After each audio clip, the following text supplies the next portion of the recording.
Hi. എവിടെ നിന്നാണ് unhappiness ഉണ്ടാകുന്നത്? മനസ്സിൽ നിന്നാണല്ലേ. അപ്പോൾ ആ മനസ്സിൽ എപ്പോഴും ഹാപ്പിനെസ് തോട്ട്സ് നമുക്ക് നിറയ്ക്കാൻ പറ്റുമോ? ഒരു പരിധി വരെ പറ്റും. എങ്ങനെയാണെന്ന് പറയട്ടെ. ഇപ്പം നമ്മളുടെ പഴയ കാലത്തെ എന്തെങ്കിലും ഒക്കെ നമ്മളെ വിഷമിപ്പിച്ചിരുന്ന തോട്ട്സ് ഉണ്ടെങ്കിൽ ഇപ്പോൾ നമ്മളിരിക്കുന്ന സമയത്ത് നമ്മൾ എന്തൊക്കെയാണ് നമ്മളിപ്പോൾ അനുഭവിച്ചുകൊണ്ടിരിക്കുന്നത് അതിനെ വെച്ചിട്ട് റീപ്ലേസ് ചെയ്യുക. അതായത് ഹാപ്പിനെസ് ഉള്ള സമയങ്ങളിൽ പഴയ അൺഹാപ്പിനെസ്സിനെ നമ്മൾ റീപ്ലേസ് ചെയ്യാൻ പഠിക്കുക. അല്ലാതെ ആ പഴയ അൺഹാപ്പിനെസ്സിനെ കൊണ്ടുവന്നിട്ട് ഹാപ്പിനെസ്സിനെ റീപ്ലേസ് ചെയ്യരുത്. മനസ്സിലായില്ലേ? അതായത് പഴയ കാലത്ത് ഒരുപാട് കഷ്ടങ്ങൾ അനുഭവിച്ചിട്ടുണ്ട്.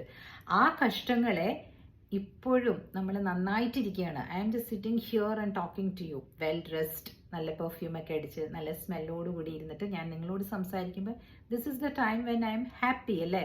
I am feeling happy about me. ഇപ്പോൾ ഞാൻ എൻ്റെ പഴയത് കൊണ്ടുവന്നിട്ട് ആ ഒരു റിസൻമെൻറ്റില്ലേ പഴയ കാലത്തെ അതിപ്പോൾ കൊണ്ടുവരുമ്പോൾ ഈ നിമിഷത്തെ ഈ ഹാപ്പിനെസ് മാഞ്ഞൂലേ? പറഞ്ഞ് മനസ്സിലായോ? അപ്പോൾ ഡോണ്ട് ഡു ദാറ്റ്.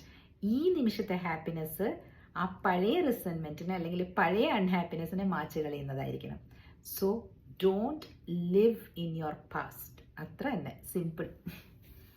കമൻറ്റ് ചെയ്യണേ.